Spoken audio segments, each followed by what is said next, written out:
Айтайын батырман асынан нарбақтары қолды, соң айтқаным жалған болбысы, жарым төгін жарым чын жарандардың көн үшін жанда тұрған кеш жоқ, көк жалындай кеші жоқ.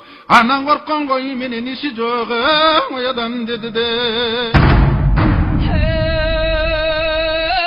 Babamızdan kalgan gep, barın jengem balgan gep, barı жоқтон ұлы gep, бай чечекей сулы gep, байырқыдан қалған gep, анан балдары жинап, алған gep.